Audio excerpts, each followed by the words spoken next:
Hi everyone. ఈ వీడియోలో నేను జాగ్రఫీ ఎలా చదవాలో చెప్తాను. అంటే నేను ఎలా చదివాను, అసలు జాగ్రఫీ టాపిక్‌ని ఎట్లా చదవాలి కాంపిటేటివ్ ఎగ్జామ్స్‌కి. నాట్ ఓన్లీ ఎస్ఐ కానిస్టేబుల్‌కే కాదు, ఆర్‌పీఎఫ్, ఎస్ఎస్‌సి, జీడీకి ఆల్ కాంపిటేటివ్ ఎగ్జామ్స్‌కి జాగ్రఫీ ఎలా చదవాలి, షార్ట్ నోట్స్ ఎలా ప్రిపేర్ చేసుకోవాలి అయితే ఈ వీడియోలో క్లారిటీగా చెప్తాను. ఇది ఎవరైతే బిగినర్స్ గానీ, ప్రిపరేషన్‌లో ఉన్నారో ఎవరైతే నెక్స్ట్ నోటిఫికేషన్‌లో జాబ్ కొట్టాలనుకుంటున్నారో వాళ్ళకైతే యూజ్ అవ్వచ్చు. ఖచ్చితంగా ఈ వీడియో స్కిప్ చేయకుండా మొత్తం చూడండి. ఫస్ట్ మీరు జాగ్రఫీ చదవాలంటే నేనైతే చెప్పా కదా! రమణ్ రాజ్ సార్ బుక్ తీసుకున్నాను. ఇదే Raman Raj sir book. First మీరు జాగ్రఫీ తీసుకొని మనకైతే ఎస్ఐ కానిస్టేబుల్‌కి మెయిన్ ఇండియన్ జాగ్రఫీ నుంచే వస్తాయి. ఇండియన్ జాగ్రఫీ మీరు ఫస్ట్ ఈ 14 టాపిక్స్ మీద అనలైజ్ చేయండి. ఏ టాపిక్స్ నుంచి ఎట్లా ఏ టాపిక్స్ అంటే ఏంది అని ఫస్ట్ అనలైజ్ చేయండి. ఆ తర్వాత ఏ టాపిక్స్ నుంచి ఎక్కువగా అడుగుతున్నారు క్వెషన్స్ అది కూడా చూసుకోవాలి మీరు ఫస్ట్. మనకైతే ఇండియన్ జాగ్రఫీ అయితే మెయిన్. మన సిలబస్‌లో ఇచ్చున్నది ఇండియన్ జాగ్రఫీ. ఆ తర్వాత వరల్డ్ జాగ్రఫీ నుంచి కూడా కొన్ని టాపిక్స్ టచ్ అవుతాయి. ఖచ్చితంగా వస్తాయి కొన్ని టాపిక్స్ నుంచి. ఏందంటే అవి సోలార్ సిస్టమ్ గాని, ఆ తర్వాత ఎర్త్ ఇంటర్నల్ స్ట్రక్చర్ గాని, క్లాసిఫికేషన్ ఆఫ్ రాక్స్ గాని ఇలాంటి ఇంపార్టెంట్ టాపిక్స్ ఉన్నాయి. ఆ టాపిక్స్ మాత్రమే చదవండి. అట్ట కాకుండా వరల్డ్ జాగ్రఫీ మొత్తం చదివారంటే మీకు టైం వేస్టే. కాబట్టి ఇలాంటి ఇంపార్టెంట్ టాపిక్స్ చదువుకొని, ఆ తర్వాత ఇండియన్ జాగ్రఫీ మొత్తం చదవాలి. ఈ 14 టాపిక్స్ అయితే మొత్తం చదవాలి. సేమ్ ఏపీ జాగ్రఫీ కూడా నేను సేమ్ రమణ్ రాజ్ సార్ బుక్కే తీసుకున్నాను. సేమ్ ఏపీ జాగ్రఫీ కూడా రమణ్ రాజ్ సార్ బుక్ ఉంది కదా! ఇది కూడా సేమ్ ఏపీ జాగ్రఫీ మొత్తం సిలబస్ చూసుకొని, ఈ ఇంపార్టెంట్ టాపిక్సే ఎక్కువగా చదవండి ఏపీ జాగ్రఫీ కూడా. ఫస్ట్ ఇప్పుడు జాగ్రఫీ నేను షార్ట్ నోట్స్ ఎలా ప్రిపేర్ చేసుకున్నానైతే ఇప్పుడు క్లారిటీగా చెప్తాను. చూడండి. ఇదే నా జాగ్రఫీ షార్ట్ నోట్స్. ఫస్ట్ నేనేం చేశానంటే ఫస్ట్ నేను ప్రీవియస్ ఇయర్ పేపర్ చూసుకొని ఏ యూనిట్ నుంచి ఎన్ని క్వెషన్స్ వస్తున్నాయో క్లారిటీగా అనలైజ్ చేసి అవంతా షార్ట్ నోట్స్‌లో ఫస్ట్ పేజెస్‌లోనే రాసుకునేసాను నేను. ఇట్లా రాసుకున్నాను. ఇప్పుడు ఫిజికల్ లొకేషన్ నుంచి 2-3 క్వెషన్స్ వస్తున్నాయి. ఫిజియోగ్రఫీ నుంచి 2-3 క్వెషన్స్. అట్లా ఏ యూనిట్స్ నుంచి ఎక్కువ అడుగుతున్నాడో నేను క్లారిటీగా ఇట్లా రాసుకునేసాను. ఇట్లా రాసుకోవడం వల్ల ఏమవుతుందంటే మీరు ఏ యూనిట్‌కి ఎక్కువ టైం పెట్టాలి, ఏ యూనిట్‌కి తక్కువ టైం పెట్టాలో మీకు క్లారిటీగా తెలుస్తుంది. అట్లా కాకుండా తక్కువ మార్క్స్ వచ్చే యూనిట్‌కి ఎక్కువ క్వెషన్స్ ఎక్కువ టైం పెట్టారనుకో టైం వేస్ట్ అవుతుంది. అందుకే ఈ విధంగా మీరు నీట్‌గా సిలబస్ బ్లూ ప్రింట్ తీసుకొని ఏ క్వెషన్స్ వస్తున్నాయి, ఏ యూనిట్ నుంచి మీరు క్లియర్‌గా అనలైజ్ చేశారంటే మీకు రిజల్ట్ అనేది త్వరగా కనపడుతుంది. అంటే ఎన్ని క్వెషన్స్ ఇప్పుడు ఆల్‌మోస్ట్ ఎస్ఐకి గాని కానిస్టేబుల్‌కి ఒక 15 క్వెషన్స్ దాకా వస్తాయి. 15లో మీరు ఈజీగా 8-9 క్వెషన్స్ పెట్టొచ్చు ఇట్లా గాని చదువుకున్నారంటే.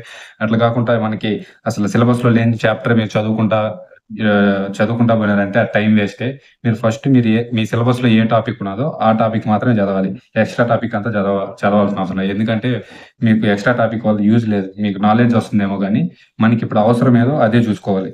అట్లా కాకుండా నాలెడ్జ్ వస్తుందని చదువుకుంటే టైం ఉంటే చదువుకోండి. ఎవరైతే షార్ట్ టర్మ్‌లో జాబ్ కొట్టాలనుకుంటున్నారో వాళ్ళైతే ఇట్లే ప్రిపేర్ అవ్వండి ఖచ్చితంగా. ఇది నేనైతే ఫస్ట్ బ్లూ ప్రింట్ తీసుకున్నాను. ఆ తర్వాత జాగ్రఫీ ఎట్లా ప్రిపేర్ అవ్వాలో చెప్తాను చూడండి ఇప్పుడు. ఫస్ట్ మీరు జాగ్రఫీ ప్రిపేర్ అయ్యేటప్పుడు మీరు చదువుకుంటా పోతే అయితే మీకు జాగ్రఫీ అర్థం కాదు. జాగ్రఫీ ఎట్లా చదవాలంటే మీరు అట్లాస్ ఒకటి తీసుకోవాలి. అట్లాస్ నేనైతే ఈ అట్లాస్ తీసుకున్నాను. ఆక్స్‌ఫర్డ్ స్టూడెంట్ అట్లాస్ అని. అట్లాస్ తీసుకొని మీరిప్పుడు ఫిజియోగ్రఫీ చదువుతున్నారంటే అట్లాస్ తీసుకొని ఫిజియోగ్రఫీ మ్యాప్ పక్కన పెట్టుకోవాలి. ఇట్లా పక్కన పెట్టుకొని మీరు చదివేటప్పుడు ఫిజియోగ్రఫీ మ్యాప్ పక్కన పెట్టుకొని అక్కడ ఏం చదువుతున్నారో ఇక్కడ మ్యాప్‌లో అనలైజ్ చేసి చదవాలి.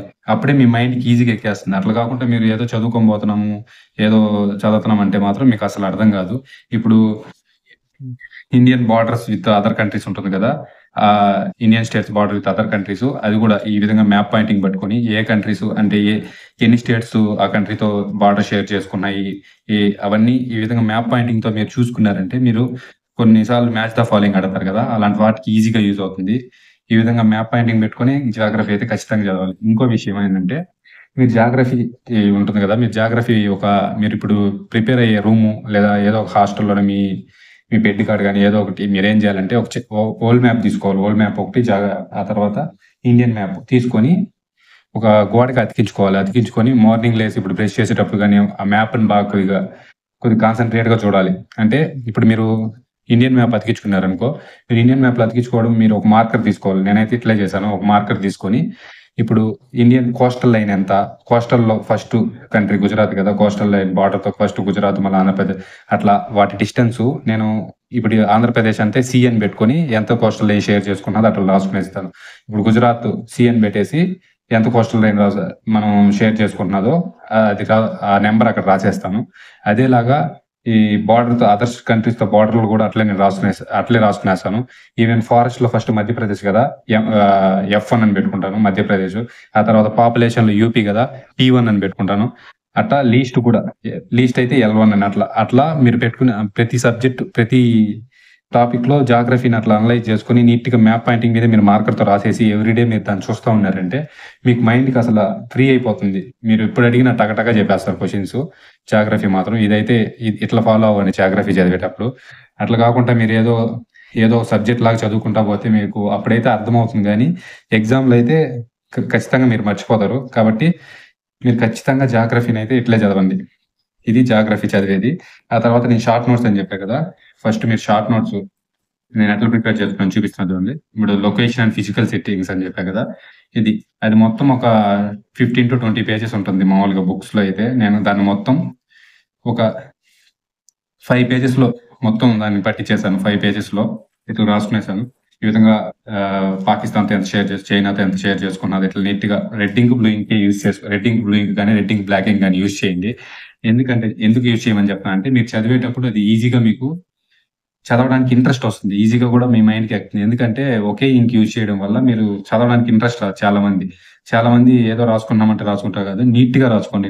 నీట్‌గా రాసుకోవడం ఎందుకంటే మీరు వన్స్ ఈ షార్ట్ నోట్స్ ప్రిపేర్ చేసుకున్నారంటే మీరు ఆ తర్వాత ఏ బుక్ పెట్టుకోకూడదు. ఓన్లీ మీ షార్ట్ నోట్సే మీ ఎగ్జామ్ అయ్యేదాకా మీరు ఓన్లీ మీ షార్ట్ నోట్స్ మాత్రమే ప్రిపేర్ అవ్వాలి. మీ మొత్తం రివిజన్ ఈవెన్ ఎగ్జామ్‌కి ఒక 5 అవర్స్ ముందు గూడా మీరు 1 అవర్‌లో మొత్తం షార్ట్ నోట్స్ మొత్తం తిరగేసేయాలి. అట్లా పెట్టుకోవాలి మీ షార్ట్ నోట్స్ నీట్‌గా. ఈ విధంగా లైన్స్ ఏసుకొని హైలైట్ చేసుకోండి. ఏ ఏ టాపిక్ అంటే ఇంపార్టెంట్ బిట్స్ ఏమన్నా వస్తుంటాయి కదా!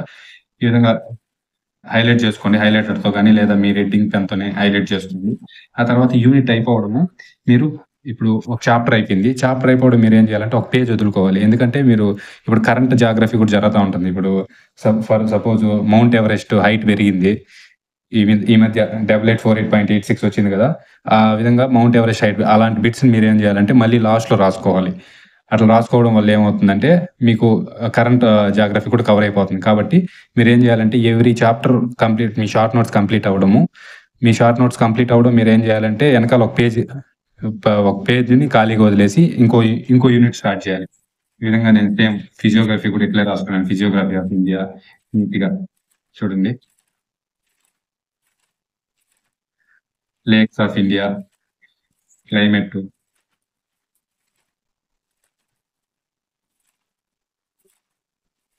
ఈ విధంగా బయోస్ఫియర్స్ ఆఫ్ ఇండియా ఈ విధంగా బాక్సెస్ ఏసుకొని రాసుకోండి. మీకు ఏ విధంగా బయోస్ఫియర్స్ కానీ ఇయర్స్ నీట్‌గా. ఎందుకంటే ఇక్కడ బాక్సెస్ ఏసుకోవడం వల్ల ఏమవుతుందంటే మీది చదవడానికి కొద్దిగా ఇంట్రెస్ట్ వస్తుంది. అది గాక మీరు ఫాస్ట్‌గా చదవగలుగుతారు. ఖచ్చితంగా మీరైతే ఇట్లే రాసుకోండి. రెడ్ ఇంక్, బ్లూ ఇంక్ గాని, రెడ్ ఇంక్, బ్లాక్ ఇంక్ గాని, బ్లాక్ ఇంక్, బ్లూ ఇంక్ గాని ఏదన్నా మీ ఏ కన్వీనియంటో అది తీసుకొని ఆ పెన్స్ ఖచ్చితంగా 2 పెన్స్ అయితే యూజ్ చేయండి. ఇట్లా ఒకే పెన్‌తో రాయడం వల్ల మీకు చదవడానికి ఇంట్రెస్ట్ రాదు. ఈ విధంగా ఎస్పెషల్లీ నేను రివర్స్ అయితే ఎట్లా రాసుకున్నానంటే, నేను ఫస్ట్ మ్యాప్ పాయింటింగ్స్‌తో రివర్స్ ఫస్ట్ నోట్స్‌లో రాసుకున్నాను. ఆ తర్వాత మ్యాప్ పాయింటింగ్‌లో నేనే మ్యాప్ గీసుకొని, ఈ విధంగా రివర్స్ మ్యాప్ పాయింటింగ్‌లో రివర్స్ గీసుకొని వాటి ట్రిబ్యూటరీస్, ఇండస్ ఎవరు, ఎంత షేర్ చేసుకున్నది, ఇండస్, రావి, బియాస్, సట్లెజ్ ఆ విధంగా రివర్స్ వాటి లెంగ్త్ నీట్‌గా రాసుకునేసాను. చూపిస్తున్నాను గదా! మీరు గూడా ఇట్లే ట్రై చేయండి. మీకు ఈజీగా అంటే మ్యాప్ పాయింటింగ్ రివర్స్ ఈ విధంగా మ్యాప్ పాయింటింగ్‌లో ఉన్నాయంటే మీకు ఈజీగా అర్థమైపోతుంది. ఈ విధంగా మ్యాప్ పాయింటింగ్‌తో రాసుకున్నాను. ఇండస్సు గాని, బ్రహ్మపుత్ర గాని, గంగా గాని సేమ్ అన్ని రివర్స్‌కి నేను ఈ విధంగా మ్యాప్ పాయింటింగ్‌తోనే చదివాను. రివర్స్ మాత్రము. మీరు కూడా ఇట్లా రాసుకోండి మ్యాప్ పాయింటింగ్‌తో. ఎందుకంటే మ్యాప్ పాయింటింగ్ వల్ల మీకు ఫాస్ట్‌గా రివిజన్ కూడా ఫాస్ట్‌గా చేయొచ్చు. ఈ విధంగా ఒకే పేపర్‌లో మొత్తం ఈ విధంగా ఇది బ్రహ్మపుత్ర రివరు మ్యాప్ పాయింటింగు. ఈ విధంగా రివర్స్ మాత్రం ఈ విధంగా మ్యాప్ పాయింటింగ్‌తోనే చేశాను నేనైతే. మీరు కూడా చదివేటప్పుడు రివర్స్‌ను లేదా మార్కెట్‌లో కొనే మ్యాప్ తీసుకొని ప్రాక్టీస్ చేసి హైలైటర్‌తో నీట్‌గా రాసుకునేయండి మ్యాప్ పాయింటింగు. ఇది షార్ట్ నోట్స్ ఇది పెన్సిల్ ఆర్ రివర్స్ సిస్టము. ఈ టాపికే కాదు ప్రతి టాపిక్ ఇట్లే బాక్సెస్ ఏసుకొని నీట్‌గా కొన్ని టాపిక్స్ బాక్సెస్ ఏసుకొని పాయింట్స్ గాని అన్నీ నేను ఇట్లే రాసుకున్నాను. మీరు కూడా ఖచ్చితంగా ఇట్లా రాసుకోండి. ఎప్పుడైతే ఇట్లా రాసుకుంటారో మీరు లాస్ట్ మూమెంట్‌లో మీ నోట్స్ మీరు రివిజన్ చేయడానికి నీట్‌గా ఉంటుంది. ఇది ఒక బుక్ కంప్లీట్ అయింది. ఆ తర్వాత ఇంకో బుక్ తీసుకున్నాను. ఆల్‌మోస్ట్ 1 ½ బుక్ పట్టింది జాగ్రఫీకి నాకు. ఇది ఇంకో బుక్కు.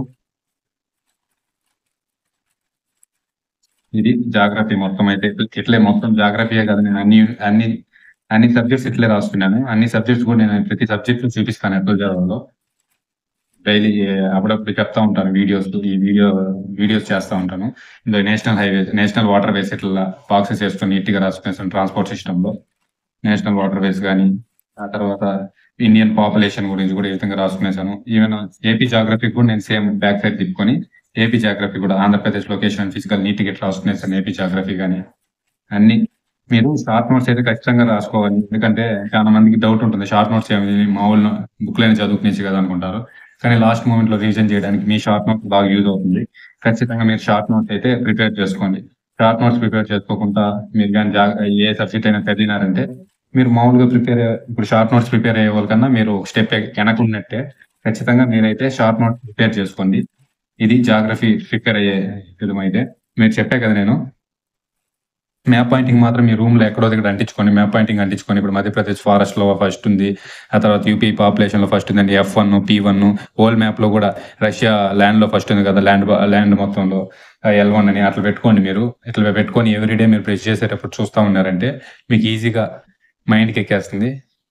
ఈ ఇది జాగ్రఫీ ప్రిపేర్ అయ్యే విధానము. నేనైతే ఇట్లే ప్రిపేర్ అయ్యాను. ఐ హోప్ మీకైతే ఇది యూజ్ అవుతుందని అనుకుంటున్నాను. ఖచ్చితంగా. Thank you.